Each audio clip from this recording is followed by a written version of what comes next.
Thanks. This is a special session 2, how to promote the tools, actions, and policy towards the circular economy. So I hope the more participants will join later. I heard that the general session is a little bit delayed. So I'd like to introduce the original intention of this special session, why we organize this. The circular economy is becoming a kind of buzzword in the policy circle as well as academic circles. But we all know that it is beyond recycling, waste management, or the conventional concept of the 3 R's. Which emphasizes like waste prevention and so on and so forth.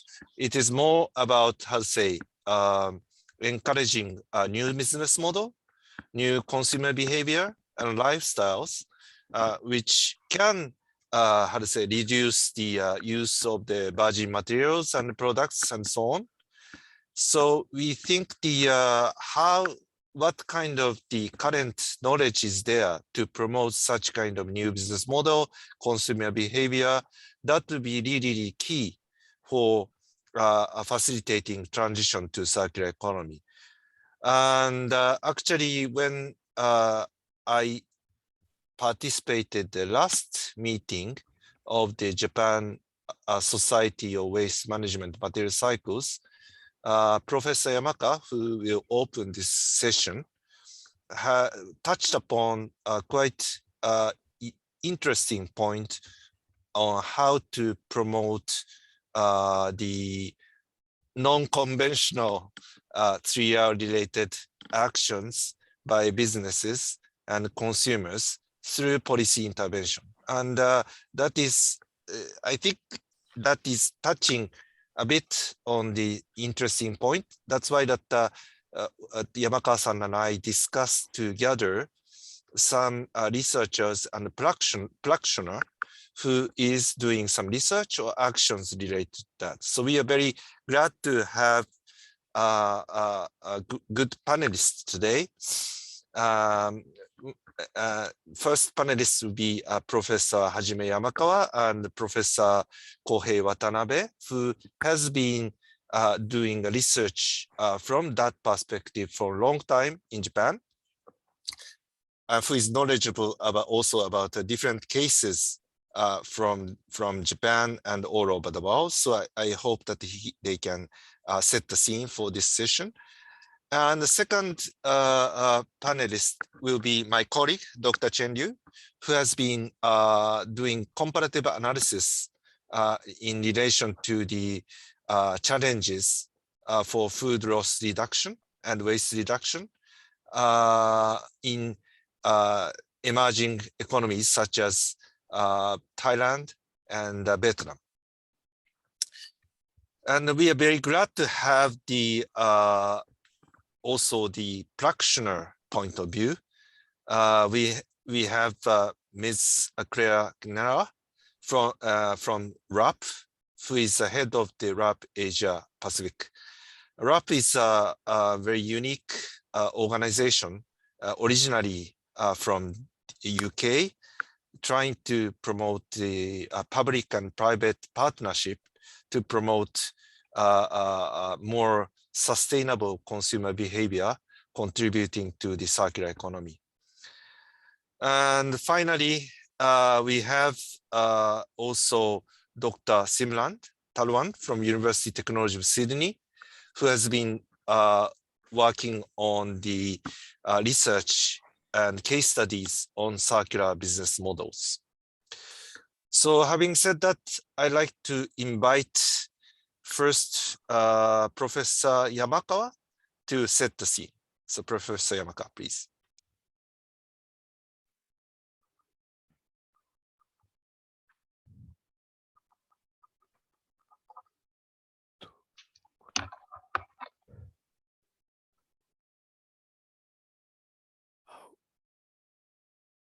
Wait a moment.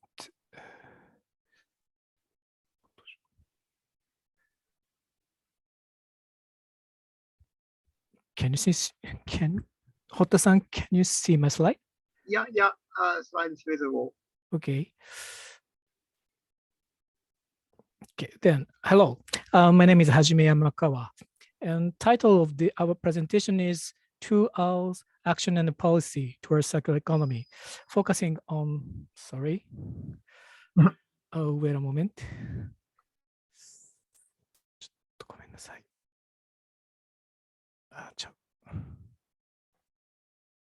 Wait a moment, sorry. どこ出たんやろ。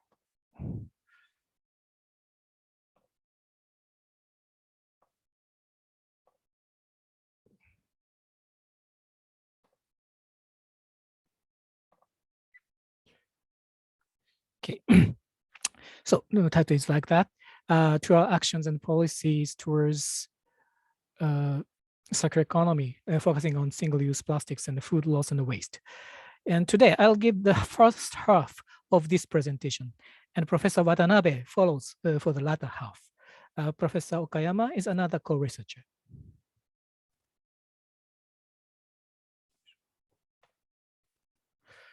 Okay, nowadays, constraints to waste, resources, marine environment, and climate change has been getting severe, and circular economy has got more attention as a concept to address these problems. Recycling is an important part of circular economy, actually, but I believe 2 hours, that is reduce and reuse, has been getting more important due to current strong constraints on resources and environment.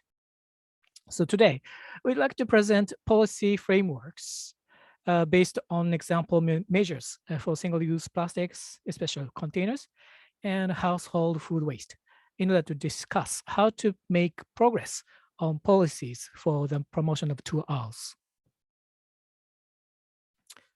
Firstly, a general framework for promoting 2-hour behaviors contains these 5 components. Among them, today we focus on the 4th component, proliferating the target behaviors. Compared with recycling behaviors, 2-hour behaviors vary. So focusing on specific behaviors is important. Then I talk about the policies about prevention of single-use plastics. And well, sorry. In the following, single-use plastics are referred to as SAP. And 2 policies about SAP include policies to prevent SAP and policies to replace SAP with alternatives. This means inducing the substitution of reusable items where possible, instead of disposable paper and bioplastic ones.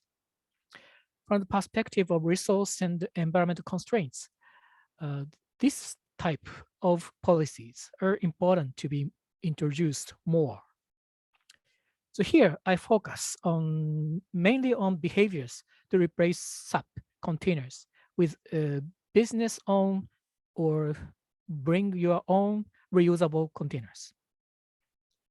Here, business-owned and bring your own reusable containers hereafter referred to together as reuse containers.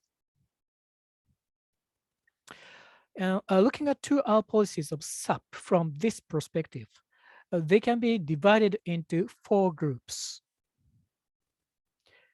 Well, the first one, policies that create an environment for consumers to use reuse containers.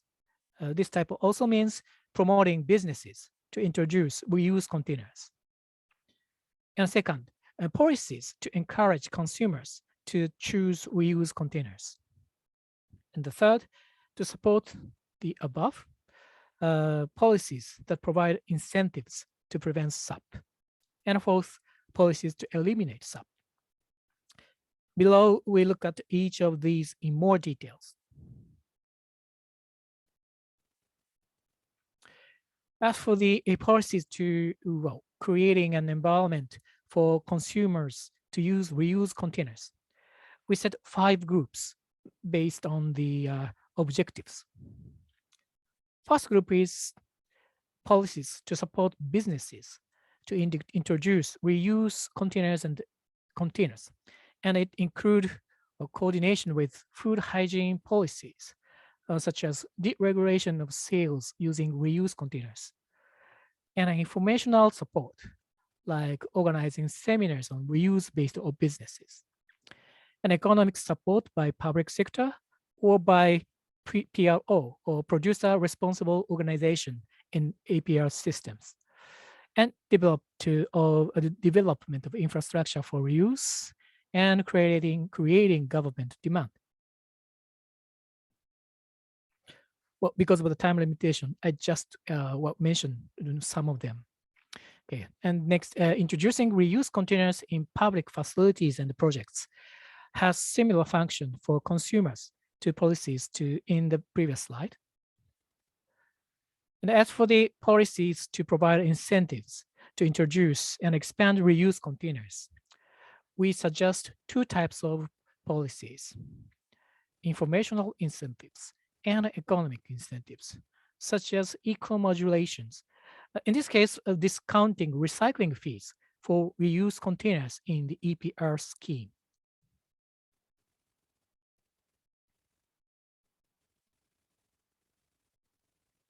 Okay, the policies that provide reuse options more forcefully include voluntary agreement on reuse containers, containers option, and mandatory acceptance of bring your own containers, and minimum requirement on the sale with reuse containers. For example, quota of refillable containers for beverage retailers, and EPR policy based on reuse, such as take-back requirements with reuse rate targets, not recycling targets. And most strong policies to introduce reuse container is mandatory reuse containers, like that.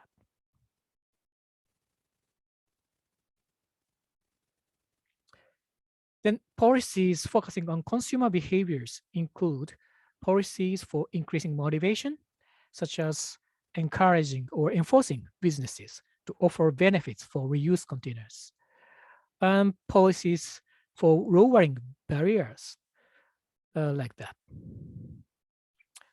And the policies on consumer behaviors are covered in more detail in the food loss and waste seminar section. Later, Professor Watanabe will explain it. Sorry. Then from this slide, we pick up policies for preventing SAP, not policies to specifically promote reuse. Economic incentive policies for consumers include these 4 types.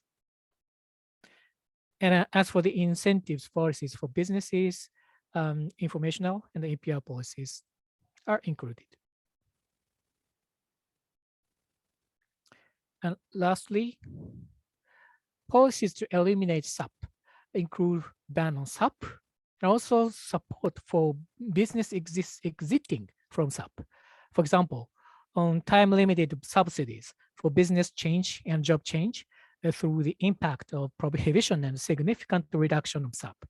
Perhaps it's a kind of a just transition.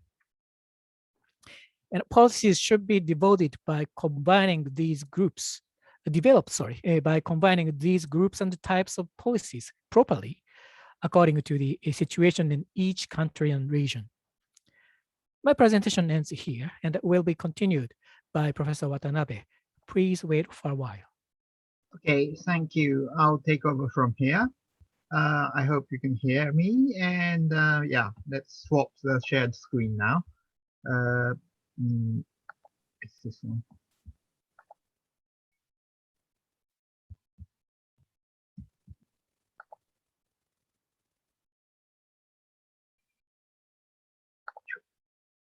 Okay.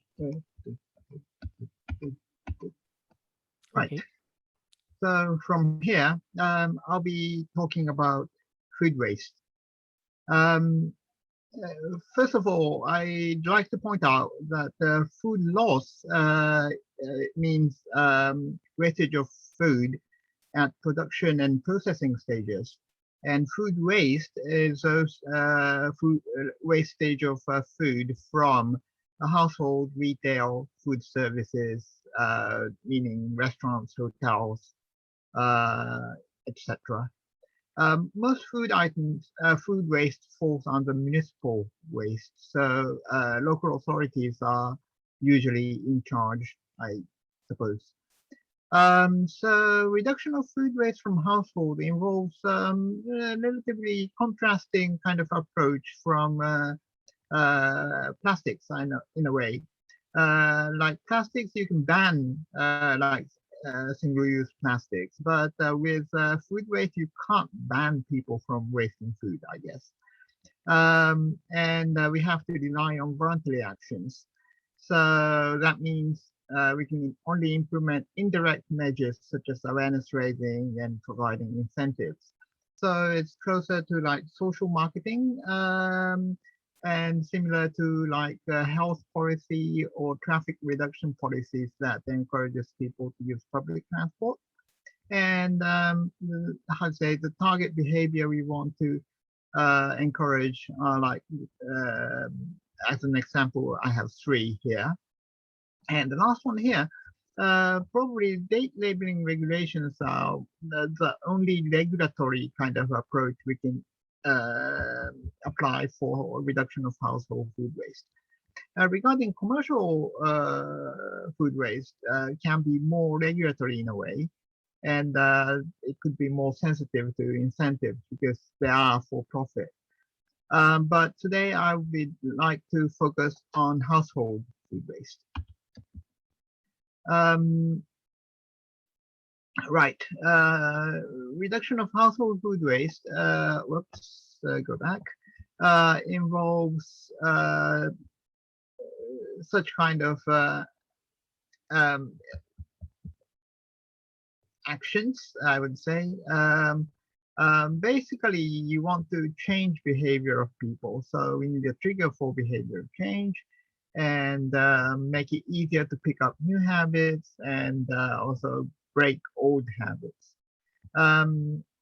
My opinion is that we have already a kind of informational overload. So many people are aware that food waste is a bad thing, but people still waste food. So in that sense, my opinion is that things like making it easier and more convenient for alternative habits of not wasting food is more effective. These days, nudges are kind of focused on, and that's included in this option. And there are also kind of more direct kind of punishment and so on, introduce changes in waste collection. Examples of each category is listed under here.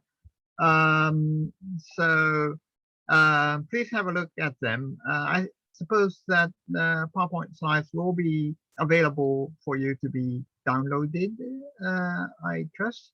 So please have a look at it later.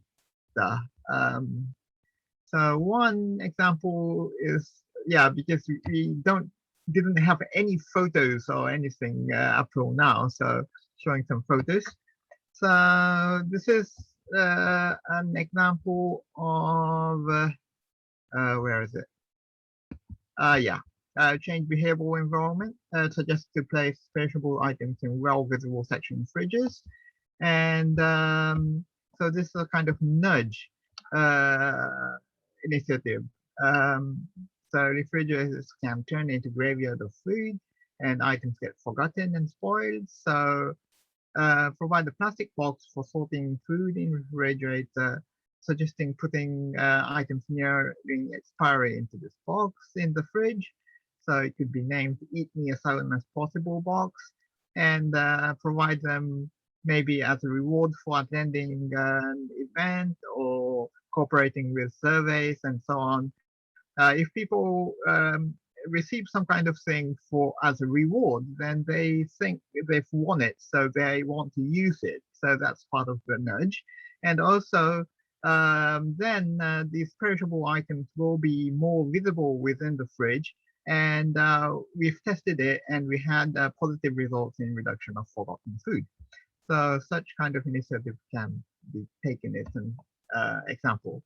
So policy to promote 2Rs should include these 5 items, and particularly we need to emphasize that we need a kind of sustainable body to promote the 2Rs for these items. So creating a partnership with stakeholders would be quite effective.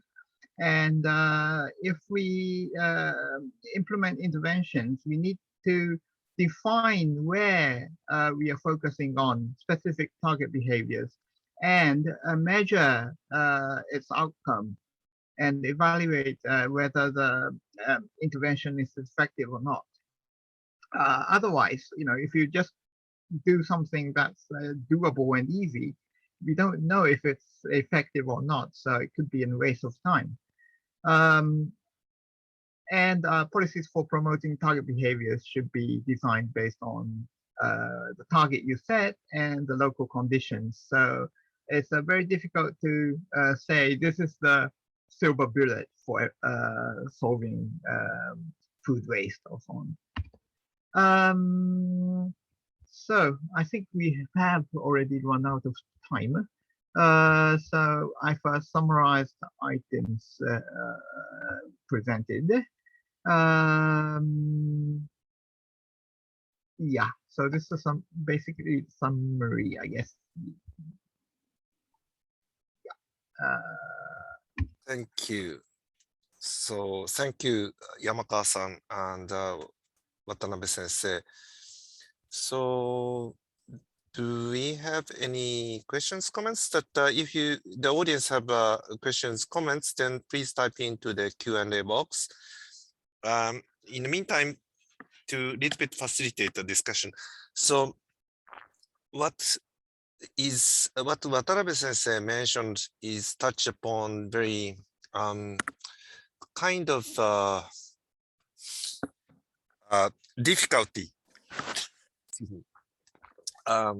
Consumer focused policy facing, because like if we try to intervene to the more private area, like fridge in the household, that is the most difficult area that the policy can intervene.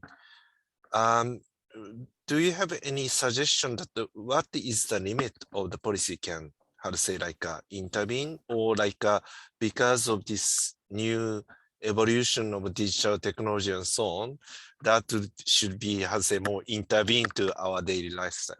How do you think? Well, still, we can't directly force people to change their behavior. So it's always kind of indirect, and how to say, therefore, that could be the limitation, I guess. We need to devise effective measures for different types of people or different settings and so on. So there's, how to say, you need to be quite creative with the intervention, I would say. Prof. Yamakawa, do you have any idea? Well, I'm expecting that some kind of smart fridge, because if the smart fridge is very good for the intervention of the food loss, food and waste reduction, perhaps it could be a real nudge effect, because they don't have to, well, do something for the nudge. So if the technology will develop, and then they can make a very smart, actually really smart fridge, then yeah, it could be helpful for reduce the food waste, I think. Yeah, technological development can help. So smart fridges where the fridge recognizes each item and reminds you when any of the items are, how to say, going bad, and encourage you to use it quickly or something like that. That will significantly contribute to reduction of food waste. Yeah, I see several comments coming, and one of the interesting comment is from the Claire, our panelist, and she's saying like some sort of the third-party organization can bring or link between the citizens and also like a policy interest, and then develop some sort of the program together to have some sort of the collaboration from the stakeholders. I think that Claire can share in her presentation later, I think. And the other comments is about the how to balance between, for example, like different objectives, like plastic containers can, how to say, preserve food, and but how to say, like it can increase the waste generation. How to balance that kind of different policy or different objectives of the, how to say, product use.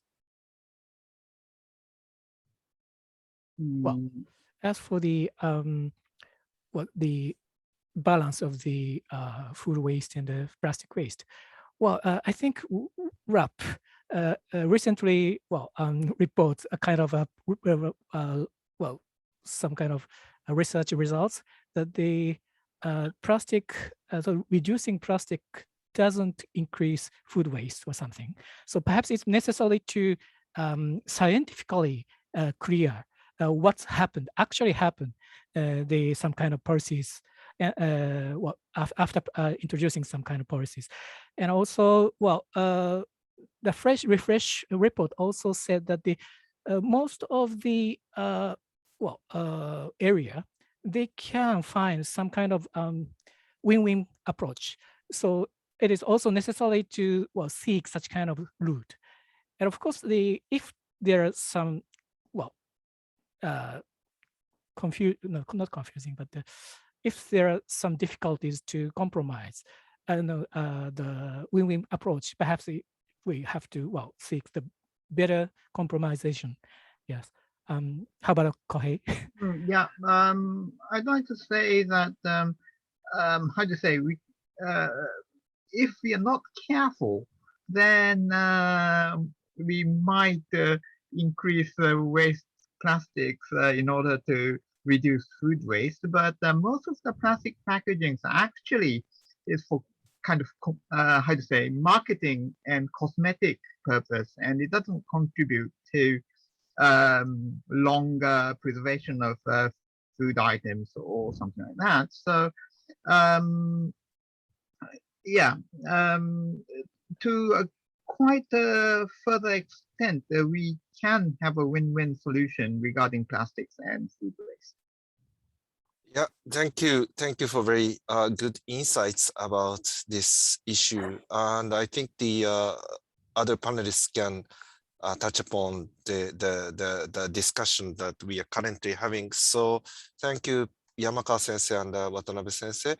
Then like next speaker will be Ryu-san. Ryu-san will, I think, discuss this importance of the understanding of the local conditions.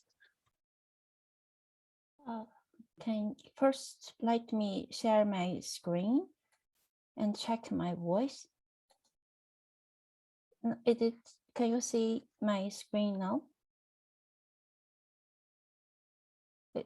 Hotta-san, can you help me to confirm if the screen is clear? Can you hear my voice? Yes. Okay, let me start.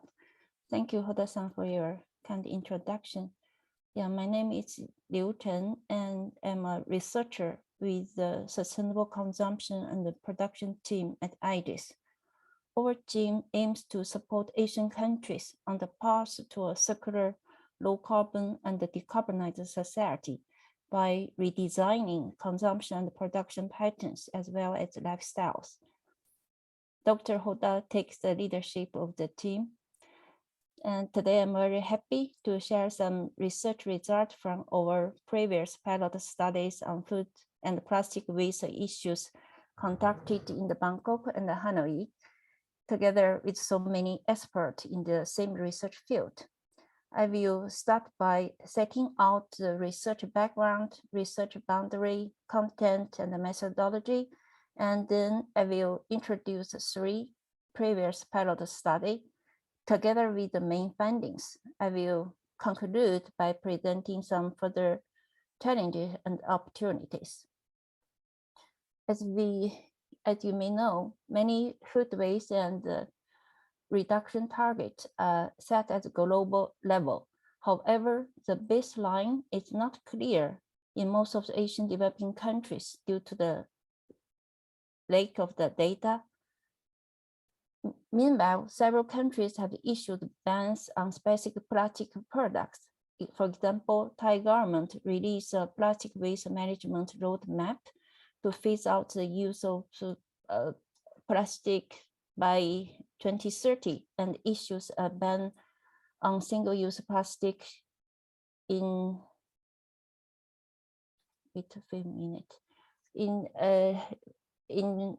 January 2020.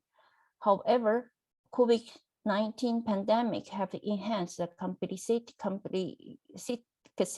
of the food and plastic management. Asian cities are a hotspot for tracking food and plastic waste issue for a number of reasons, such as rapid urbanization, economic and population growth, fast-growing middle class, consumer goods and service, fast growth of tourism, poor waste management and recycling system, as well as intensive coastline. On the other hand, the capacity to address food and plastic waste issue remain limited. There are also very few studies on consumer in the consumption phase in the Asian developing countries. However, food waste and the plastic issue are an integral part of the consumer's daily lives and will not be fundamentally resolved without a change in humans' behavior. In order to evaluate policy options to reduce food waste and plastic waste in Asian countries, it's important not only to understand the consumer's situation and reasons behind the food and plastic waste generation, but to bridge the gap between the consumer's behavior and the local, national, as well as global agenda. It's really important. To do this, firstly, we identified the things and the reasons for consumers' food waste and plastic generation, as well as the interaction among the consumer and the local communities based on the questionnaire survey. Secondly, we estimate the current state and the tendency of food and plastic waste generation based on the offshore data and interviews with expert and the government staff. Thirdly, we review the relevant food and plastic waste policies, strategies, and action plans that had been put in place to provide further policy recommendations based on the local context. Here shows the research boundary. It is composed of retailer, restaurant, household consumption, waste generation, and also the waste treatment. Since the food-related routines have also significant relationship with the food and plastic waste generation, we consider household consumption by purchasing, storage, cooking, and eating. Regarding the content of the questionnaire, it's covered a range of the questions to capture consumers' daily activities, including attributes of the respondents, eating habits, shopping and cooking patterns, time use and work-life balance, reasons for food and plastic waste, awareness of food and plastic issues, household waste separation and local waste collection. We also ask about the use of single-use plastic, disposal method for each type of single-use plastic, the main reasons for selecting plastic bag when shopping, also potential actions as alternative of the single-use plastic. Oh, that's I think I missed one slide, but it's okay. We choose Bangkok and Hanoi as a case study to seek clues on how to reduce household food waste and plastic waste. During the last 3 years, we conducted 3 pilot studies. No, where's the slide? Sorry. And the first study, we examined the food generation, the food waste generation trend, and the key relationship between the daily lifestyle and food waste in Bangkok. The second pilot study investigated the daily generation of food waste as well as the single-use plastic waste by household in both urban and rural areas of Hanoi. And thirdly, and the third part of the research, we examined the impact of the COVID-19 outbreak on consumers' food waste and plastic waste generation. I will try share some of the main findings with you through the following slides. Firstly, it's like showing here, it was found that the food waste generation in both Bangkok and Hanoi is at a high level, even compared to developed cities. The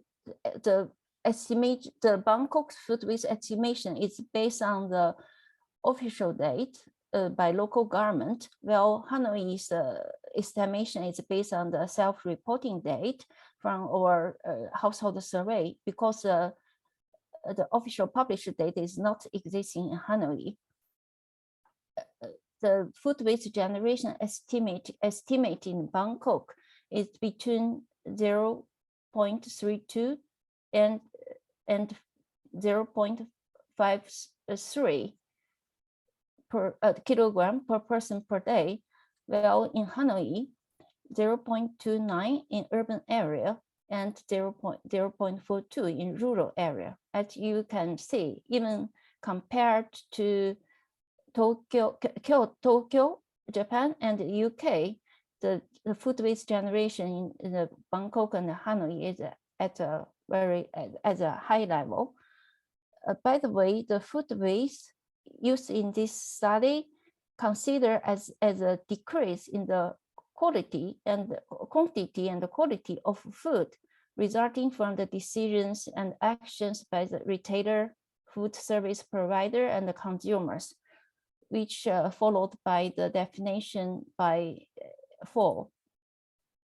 Secondly, it was found that the main sources and the stream of food waste vary from city to city. From city to city due to the difference in the lifestyle. For example, in Bangkok, high frequency of eating out and consuming ready-made food are the mainstream, and the source of the food waste are widely distributed through the whole supply chain in the pre-pandemic times. While in Hanoi, the frequency of eating at home is high, and the household food waste generation, especially cooking waste, cooking residues, is relatively high. Furthermore, the time use of life work, eating habit, shopping and cooking patterns have influence on the household food waste generation. For example, this photo shows a typical flat in Bangkok for the middle class. This very simple all electric kitchen.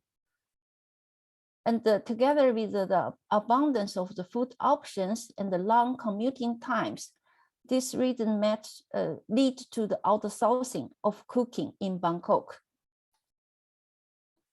Regarding the disposal method of the household food waste, it was found that although source separation and the 3R policy has been implemented, the implementation rate is really low. Many people buy ready-made meals in plastic bag and container and eat them at home. After eating, all the bones, skins, and the leftover are collected together in one plastic bag and close up the mouth and throw it away. This kind of practice makes household separation in Bangkok a challenging task. While in Hanoi, more than 10% of the food waste is reused as a pig feed by informal sectors.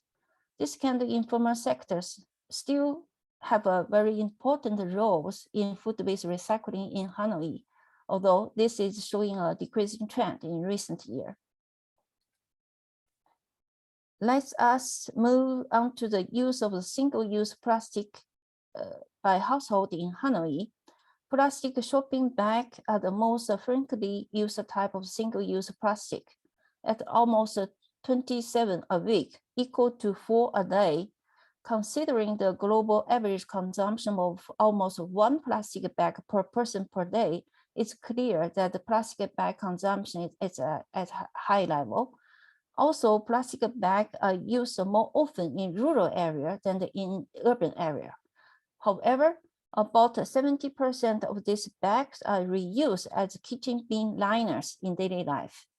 When deciding to charge for or ban plastic shopping bags, it's necessary to also consider alternatives to replace these functions as garbage bags and the potential effect this action may have. This figure shows disposal methods for other type of single-use plastic. Here, as I explained, almost 7% of the plastic bag are reused to line the kitchen bin, and the blue bars here shows the disposal without separation. Green bars shows the separate and then dispose. Pink bars shows the separate and the sell out. We can see that except for some part of PET bottle and the plastic trays, most of the single-use plastic were disposed of without separation and the landfill.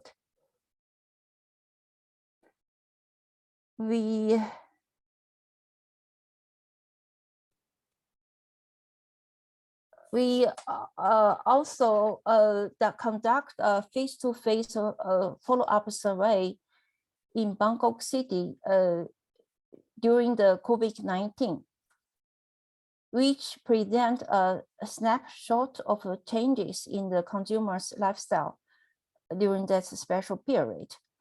It was found that the eating out decreased from 6.31 to 2.42 meals per week, while the food delivery, showing here in the green color, increased from 2.4 to 3.9.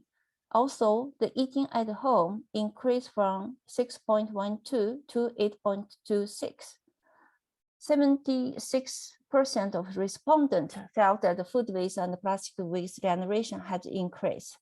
The shift from the eating out to online food delivery led to an increase in the plastic bag, hot and cold food bags, plastic food container, as well as the food waste.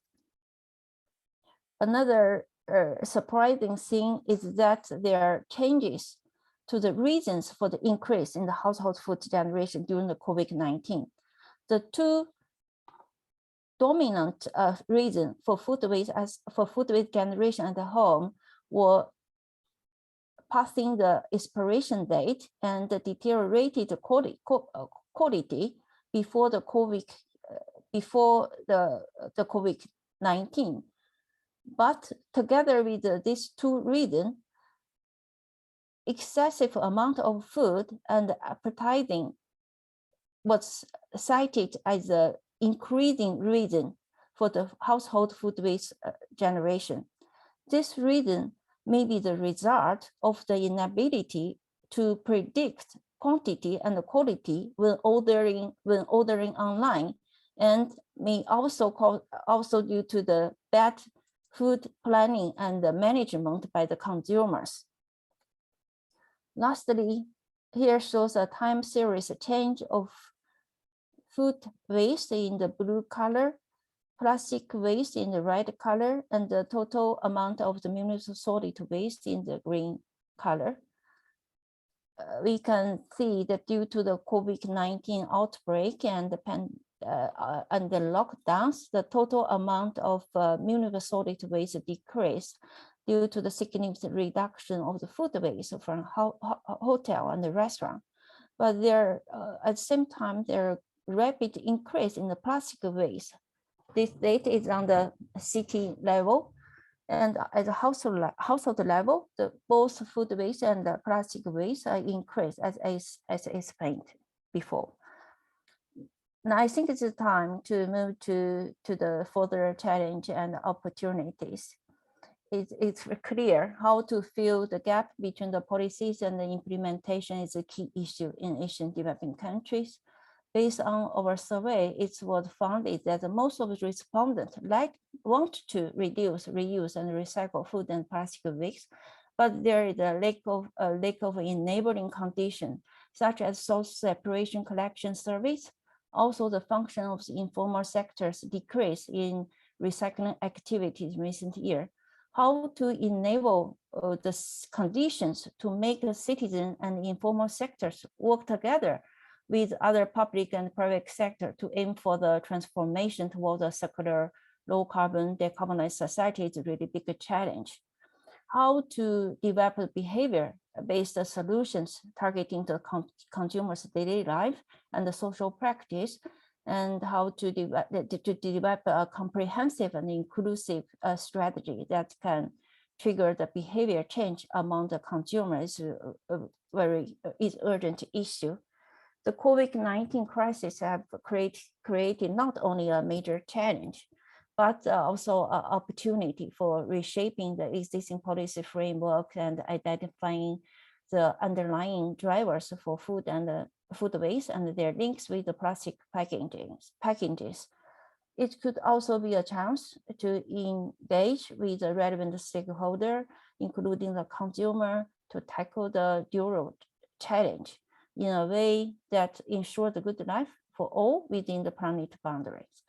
To achieve more effective food and plastic waste management with maybe post-COVID-19 era, home delivery service and online shopping, consumer food planning and the management, and the formation of the circular economy based on the source separation and the localized supply chain, including the informal sector's activities, might be considered as an important intervention point.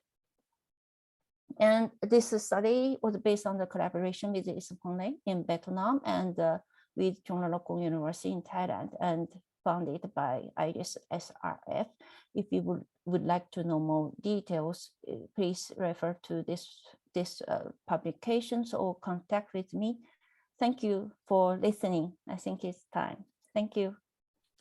Thank you, Ryu-san, for very comprehensive explanation based on this comparative study to highlight the difference in local condition, but at the same time also highlighting the impact of the COVID-19 to daily life of the urban cities, urban areas in the emerging economies.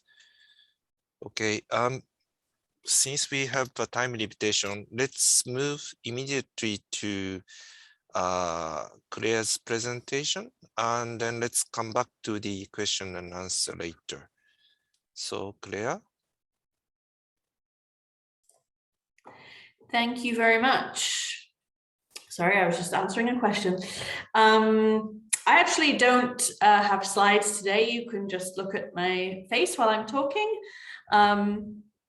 I will put some links to the research that I'm referring to in the chat, though, for people who are interested to look at the results in more detail.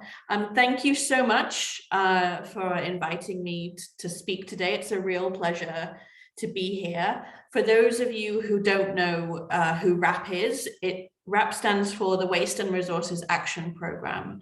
WRAP is a not-for-profit and a registered charity We're headquartered in the UK, but I actually head up our Asia Pacific office, and I'm based in Adelaide in South Australia.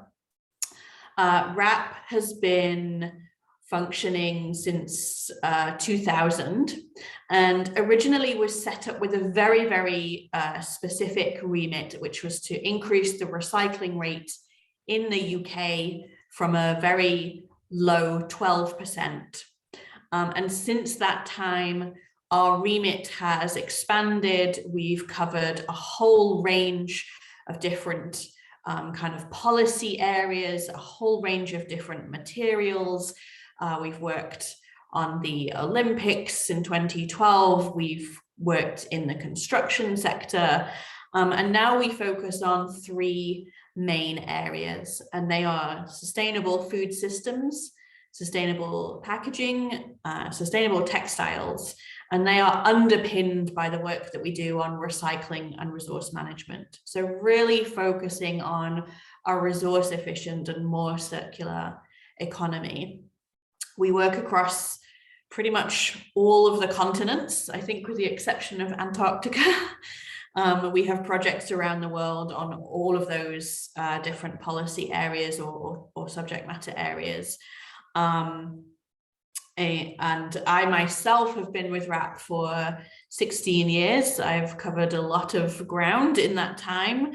And as I said, I now head up our Asia Pacific office. So really focusing on those same policy areas, but across the Asia Pacific region, just helping to have more local delivery for the projects in the region.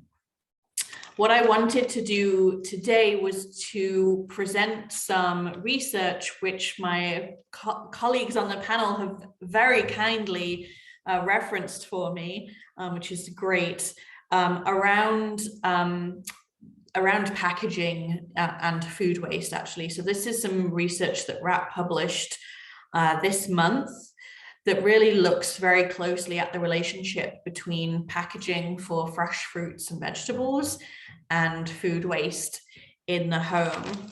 But just to set that into context, the UK has around 10 million tons of food waste.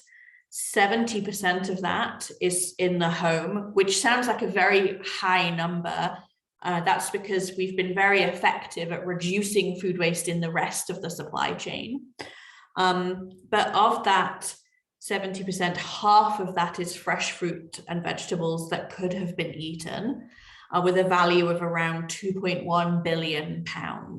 So it's a really big prize to go for. Here in Australia, we generate 7.6 million tons of food waste, and 30% of that is in the home, with another 20% in consumption. So 50% of the overall food waste in Australia in the consumption end of the supply chain. So some really big prizes to go for in reducing food waste, but also some very big challenges around plastics, single-use plastics and plastic packaging. So I wanted to introduce the research that RAP has done, and it's really some groundbreaking research that looks at a whole suite of different elements.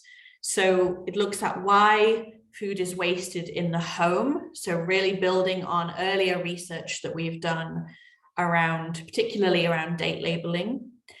It looks at the interaction between food and packaging, date labels, and the storage of food, so particularly at home. It delves into, we did some very detailed technical studies on some specific food items. It looks at some really close examinations of human behavior, and we did some really state-of-the-art modeling to come up with the recommendations that the research has published.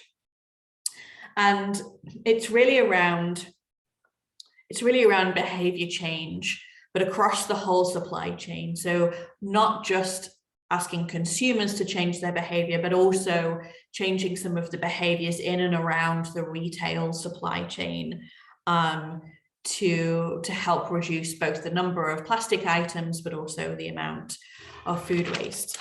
And what the research found was that if the 3 recommendations were implemented, that would save 14 million shopping baskets of food from being wasted each year. So, you know, some really significant potential savings to be made. So the 3 recommendations are around selling fresh fruit and vegetables loose, so instead of packaged. Now, this is not innovative. Many of you will remember that you used to be able to buy your fresh fruits and vegetables loose all the time. Packaging for those products is a relatively recent development. What the research found was that packaging generally did not alter the shelf life for the products that we looked at. And moreover, it generally encouraged people to buy too much. So if you're a small household and you can only buy 20 carrots in a bag, you're buying too much and those are going to be wasted. It is worth saying that this research looked at 5 products very specifically. So apples, bananas, broccoli, cucumbers, and potatoes. These are high wasted foods in the UK, but also in a lot of Western diets as well, so particularly also here in Australia. But what we did when we looked at the research for these specific products is we also looked at how comparable these were across other products as well. So for selling these products loose, this particularly applies to apples, bananas, and potatoes, but could equally apply to lots of other fresh fruits and vegetables. So lots of other root vegetables and other fruits, pears, things like this. And what it really said was unless there is a compelling reason to package a product, so unless food waste will increase by not packaging a product, these products should be sold loose. And this does require some quite significant changes both in the supply chain and in retail store operations, but also for consumers as well. So we know that some consumers are buying loose products. About half of consumers already buy loose products, but this is a very small proportion of their shopping. So it's less than half of what they're currently buying. But we know that around 60% of consumers want to buy more products loose rather than packaged. So that was the first recommendation. The second recommendation was to remove best before date labels. So if you're not familiar, a best before date label refers to the quality of a product. So it says up until this date, your product will be premium quality. After that date, it may not be premium quality, but is still safe to eat, which is different from a use by date, which refers to food safety. So the recommendation was that essentially best before dates don't really help people judge whether or not to eat something. And in fact, many people, a statistically significant proportion of people would throw away or discard an item that is good to eat because of a best before date label. So we know that fresh fruit and vegetables are being discarded because of a best before date label.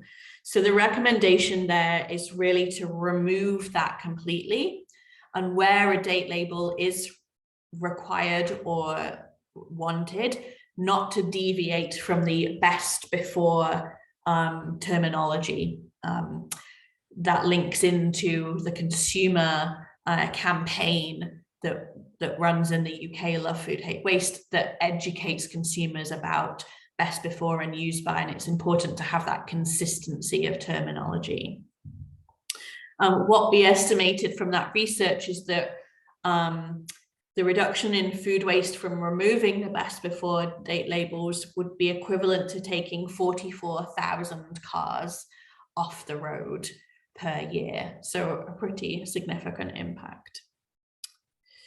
And the third recommendation from the research is very focused on the consumer, and this is around where and how people are storing their fresh produce. And this is really focusing on using the refrigerator and setting the refrigerator at the right temperature. So we know that storing fresh produce at 5 degrees centigrade or below increases the shelf life of those 5 products by at least 3 times. And for apples was far and away above that. So when we trialed apples stored at 4 degrees, they were still good to eat 2.5 months after the best before date, and for some considerable time after that. So, you know, some really significant gains in the amount of time that you have as a consumer to eat that food if you are storing it properly. And so, and again, you know, we looked at these 5 products, apples, bananas, broccoli, cucumber, and potatoes. But again, these recommendations very applicable across the board to many, many other fresh produce items. And so what we found overall was that if these 3 recommendations were implemented for the 5 products that we looked at, there's a potential reduction of 100,000 tons of food waste per year, a 10,000 ton reduction in plastic use per year, both of which equate to a 130,000 ton reduction in CO2 equivalent emissions. So, you know, a very, very significant impact that could be made against both food waste and plastic reductions. And then what I'll just finish by saying is that this report also so we looked at food waste and packaging together. This report also came out with some recommendations on the reductions of single-use plastics as well. So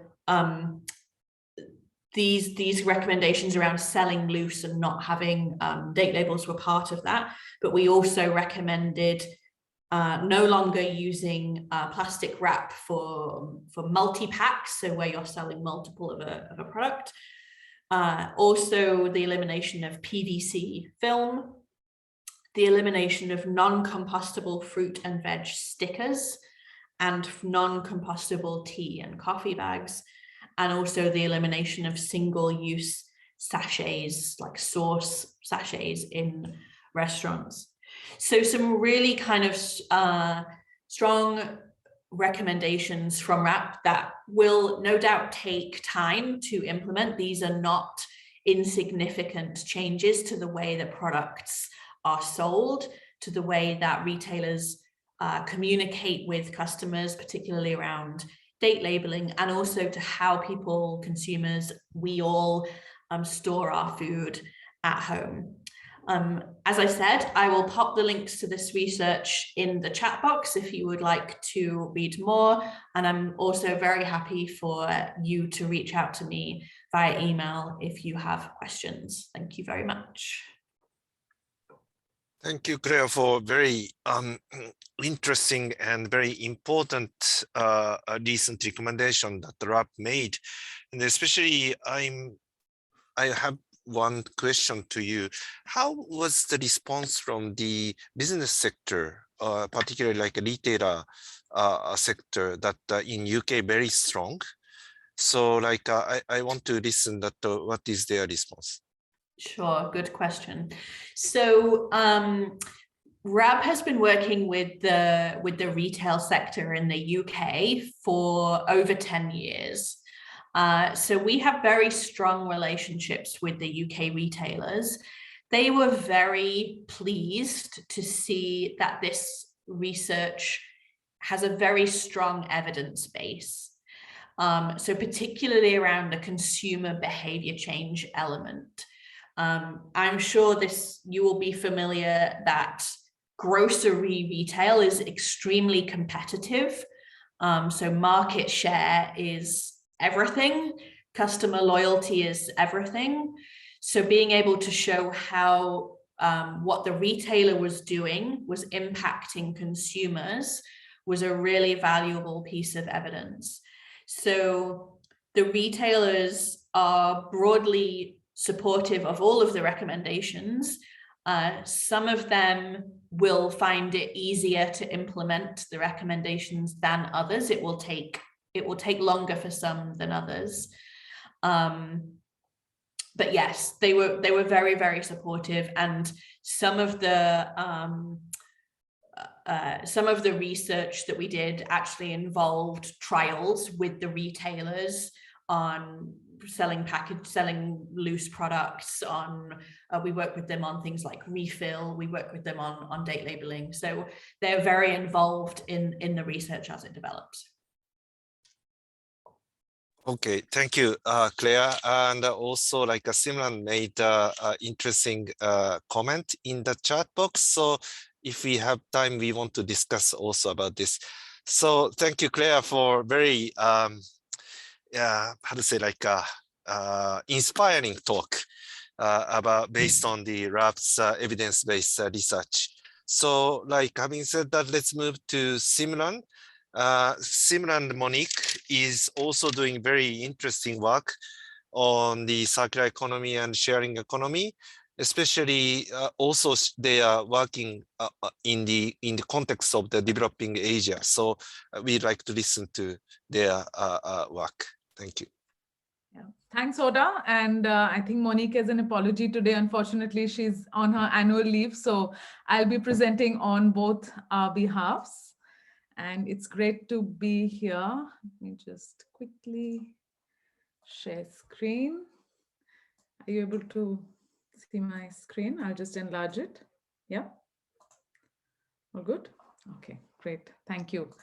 So thanks all. And it's been really, I think, inspiring to hear from all of the previous presenters, especially around sort of, food waste, and one aspect of which is very sort of critical to my presentation today as well, around packaging. So I'd sort of emphasize a little more around the role of circular business models in the discussion today, and sort of reflecting on lessons from our ongoing project with India, looking at single-use plastics, as well as the role of policy in promoting reduce and reuse. So hopefully it can add to some of the insights that my previous presenters have spoken about. And the core of this research really is part of a 3-year initiative that we are involved in between Australia and India. It's called the India-Australia Plastics Initiative. And some of the partners who've contributed to this research are also CSIRO Development Alternatives and TERI, based in India. Before I get into the guts of the presentation, wanted to have an acknowledgement of country. So I'd like to acknowledge the Gadigal people of the Eora Nation, upon whose ancestral lands our UTS campus stands. And I pay my respects also to local communities of Guringai and Dharuk people where I live. I would like to pay my respect to elders past, present, and emerging, and acknowledge them as the traditional custodians of knowledge of these lands. And here's some of what I thought might be interesting to share today. A brief overview of the project itself and where this current research situates within the larger sort of objectives. Giving you a quick overview really of the plastics value chain in the Indian context. Also looking at the role of, so our research and the framework that we adopted for this particular piece on circular business models for plastics in India. A few findings, especially around the practice review that we conducted and the case studies that we unearthed through this research, as well as some links around how that may link to policy around reduce and reuse. So quick overview on the project itself. Like I mentioned, it's a 3-year research collaboration. And some of the key outcomes we are really working towards is to developing a knowledge base for plastics material flows in India, looking at technology transfer between India and Australia, focusing around supply chain imperatives for plastics, especially around packaging, agriculture, construction, automotive, electronics, and household appliance industries, which are quite critical to the Indian economy. One of the key outputs would also be a roadmap identifying technical innovations that can help sort of strengthen the partnership between both the countries, developing principles and strategies to further institutional and economic support to develop new business models and markets to facilitate a circular economy for plastics, as well as aiming to developing a few demonstration projects in action towards the later stages of the project. And we have a few of our year 1 research outputs available on the website, and I'm happy to circulate this later on. So in terms of a quick overview of the plastics value chain really in India, India, as many of you may already know, is quite a significant producer and consumer of plastic polymers and materials. But in terms of structure, really, there's a few large producers who control the supply of polymers and feedstock within the country. And there's heavy reliance on imports for critical raw materials, like with many other developing economies. In 2018-19, the industry itself was valued around 73 billion US dollars. And the highest demand for polymer is really driven by packaging, automotive, agriculture, and textile industries as key consumers of raw materials. In terms of local manufacturing and processing itself, there is a big plastics processing and manufacturing industry in the country, although it's quite fragmented. And so the activities are quite disorganized, and it consists mainly of small and medium enterprises. And with recycling, when it comes to recycling, there are formal recyclers. Their activities, again, are quite unorganized, and there's a large informal economy, which really constitutes the key aspects of the waste collection, sorting chain. So they are a key link between consumers and recyclers, and we'll delve a little more on the next slide into their role. And looking at, I think, key policies as well.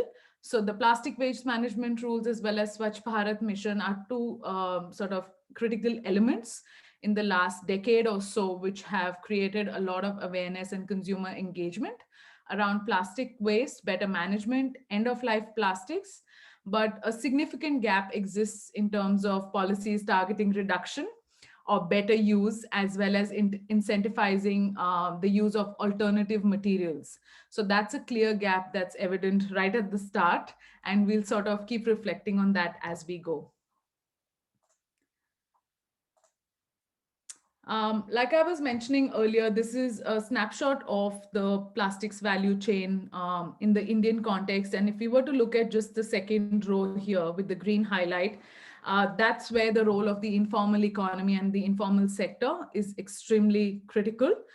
They do provide sort of door-to-door collection as well as sorting, which is not as sort of formalized as it is perhaps here in Australia and maybe even in Japan.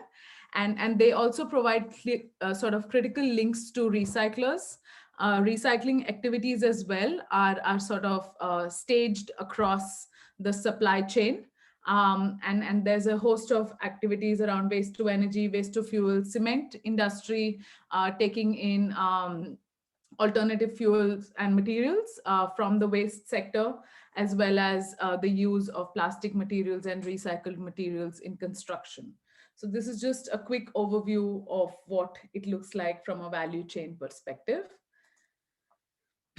And coming to our research, so like I mentioned, the focus was really to unearth what circular business models for plastic look like in the Indian context. And for that, we adapted a couple of models already available in the literature. So here you can see in the table is our adapted version of circular business model typology based on the research published by Guy Stoffer and Boken and al.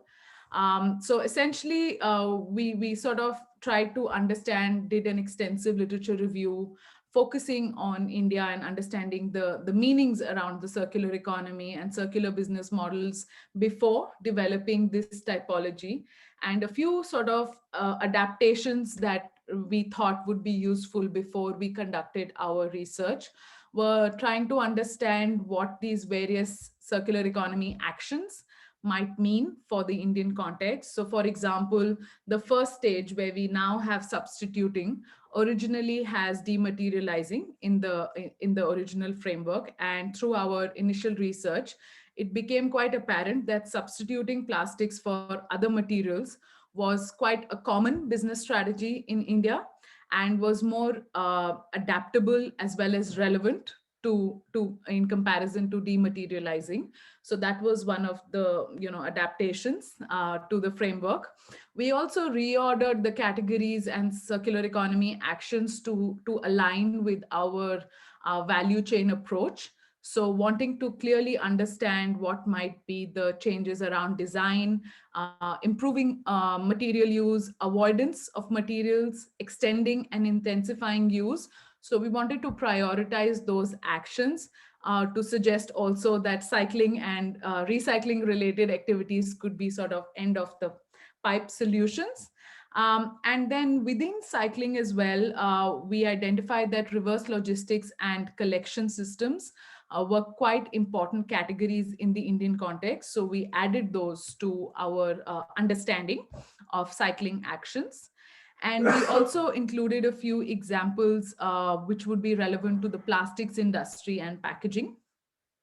And basically the adapted sort of framework really helped us demonstrate its general applicability to circular business models for plastics, and also provided a useful framework for a detailed investigation when looking at the practice review, which is forthcoming now.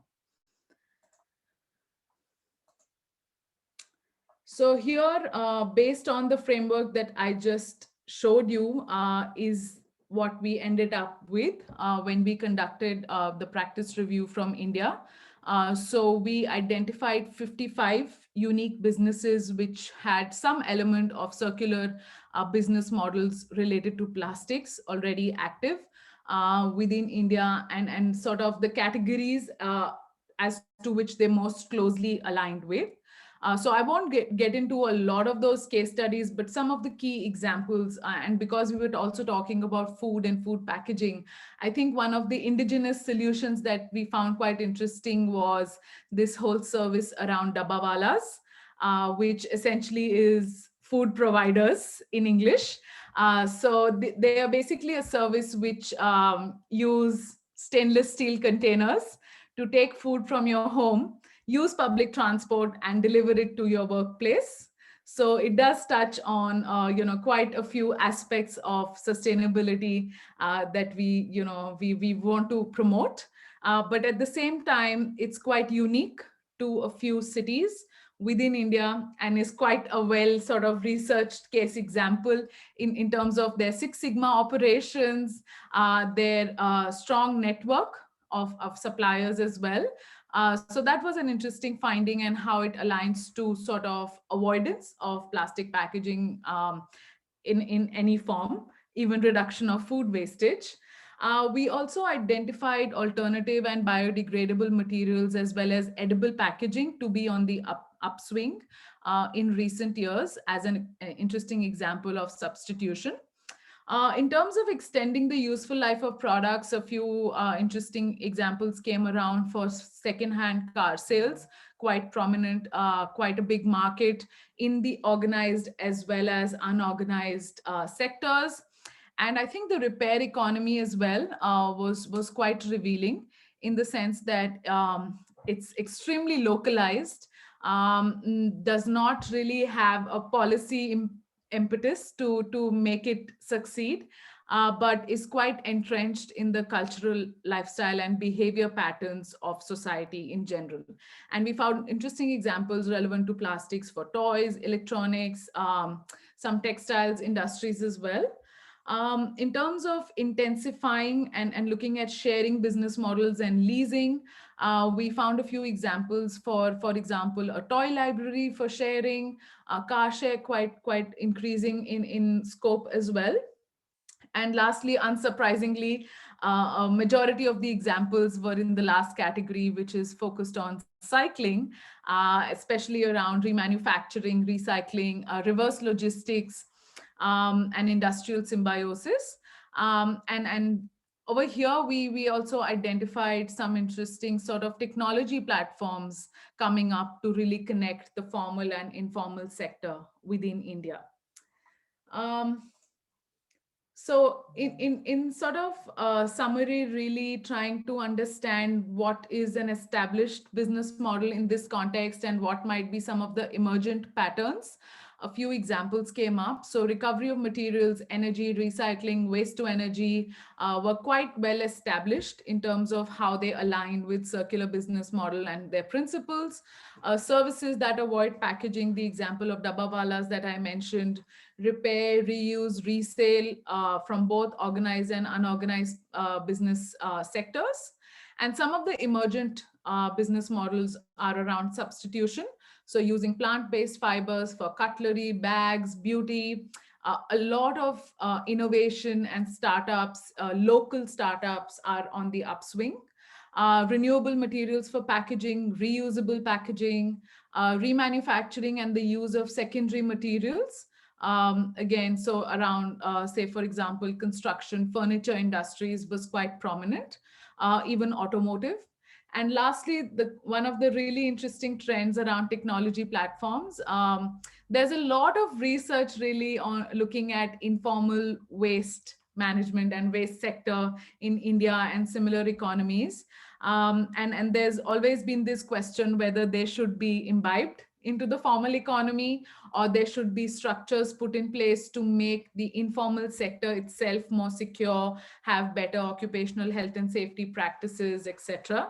And so these technology platforms are sort of bridging that gap in terms of making the informal sector more connected, more aware, more accessible, to be part of the waste management system, but still have its independent role and operations.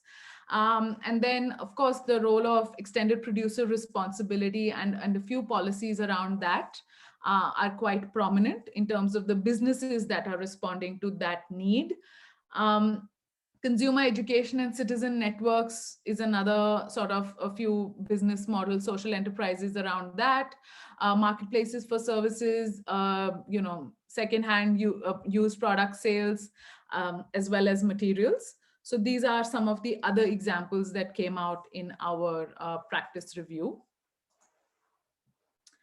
And in closing, trying to link between our findings and what role policy could play in furthering reduce and reuse. So some of the key, I think, highlights were that we didn't find too much evidence around reduction strategies or policy furthering reduce in terms of, materials, in terms of product use, behavioral change. There's not much happening in that space. A lot of the policies are still targeted towards the end of life and better management of plastics and materials, and in some cases, recovery, refurbishment, and reuse.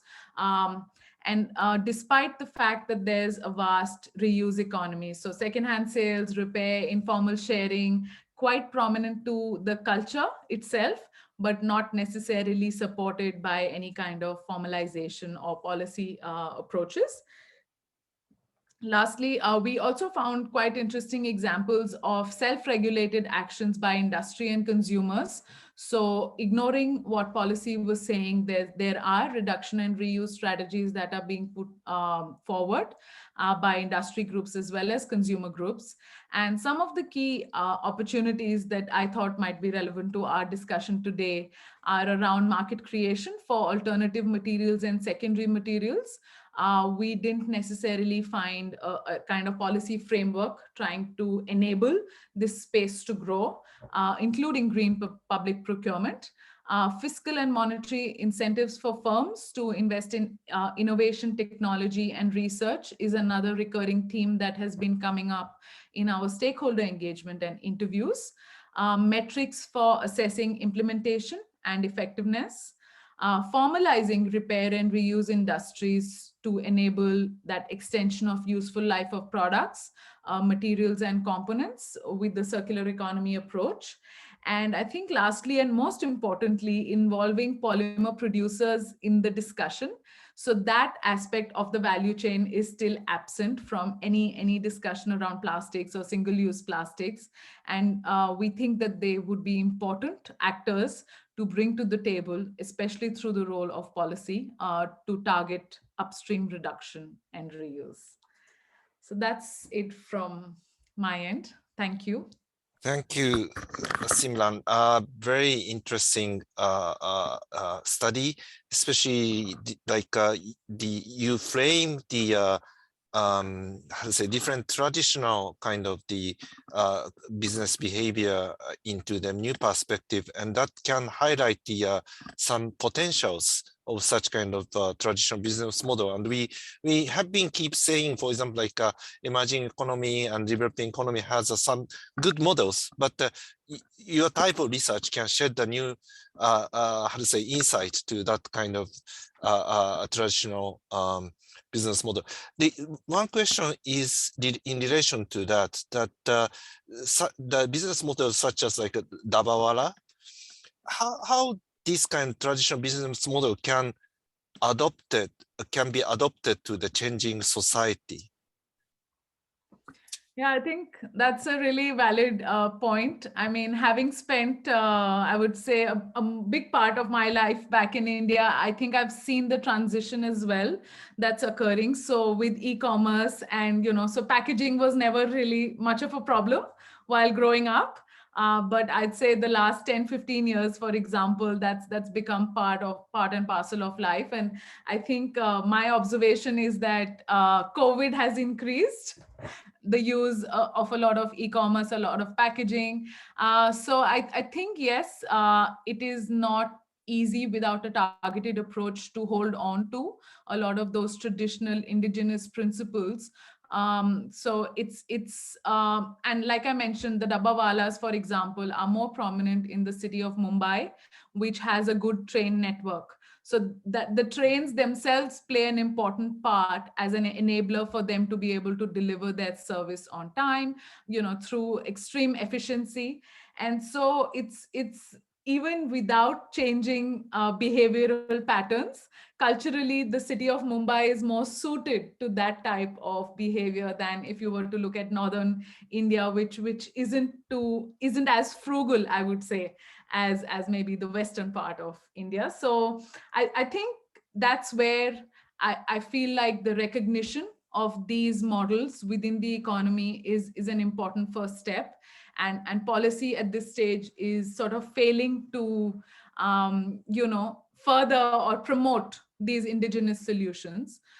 So I think, which is also very common with developing countries, they either tend to model a lot of their work on developed countries, or tend to try and, sort of strengthen the end of life. So waste management, most policy targeting towards that, not really looking at the economy and the market forces that are already existing. And I think, like with repair economy as well, it's quite inexpensive. You get good components, easily replaced, and quick service as well.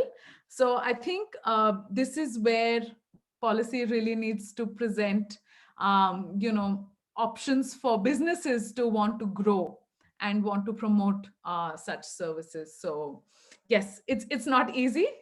And changing behavioral patterns definitely play a big role in sort of reducing how fast these models can grow as well. Wow. Wow means I've been thinking that this kind of the circular economy related discussion shouldn't be limited to very technology-oriented discussion, but we need to seek more on the lessons from the business models, how to facilitate business model, or like social practices and so on. And that's this area that researchers should more invest and investigate.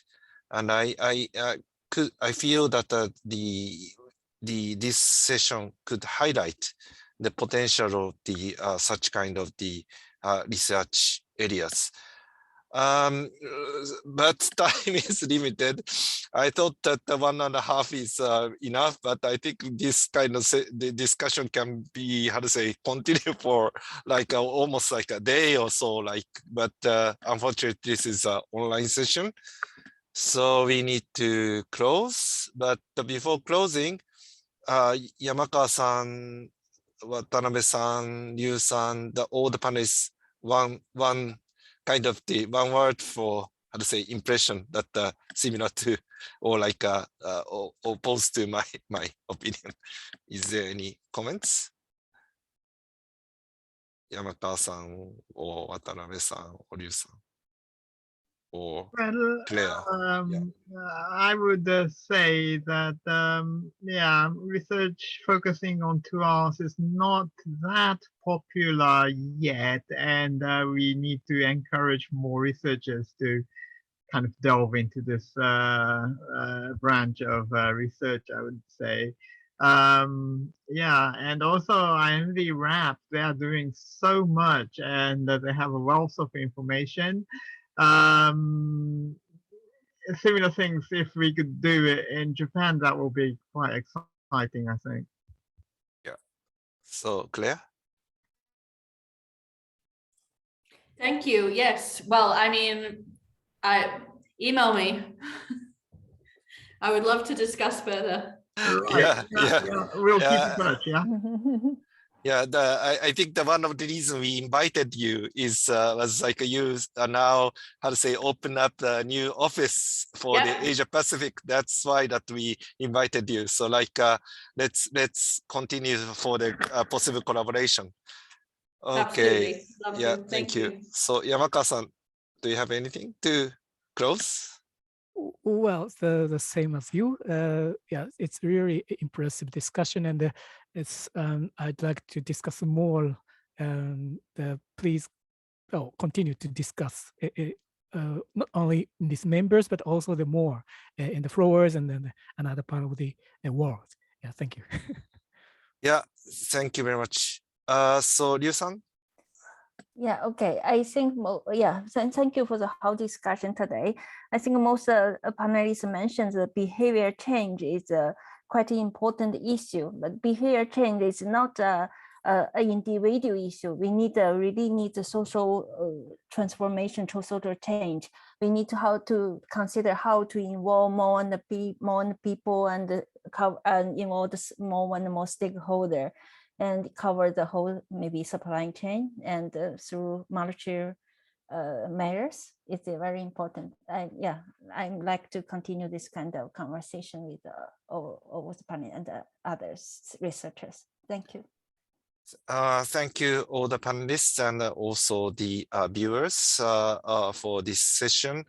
Yeah, so like I felt that the how to say, planning this session was quite timely and important. So thank you very much for your contribution, and then we will try to follow up either as a new research project or maybe some collaborative paper together, but we will come back to you. Yeah, thank you.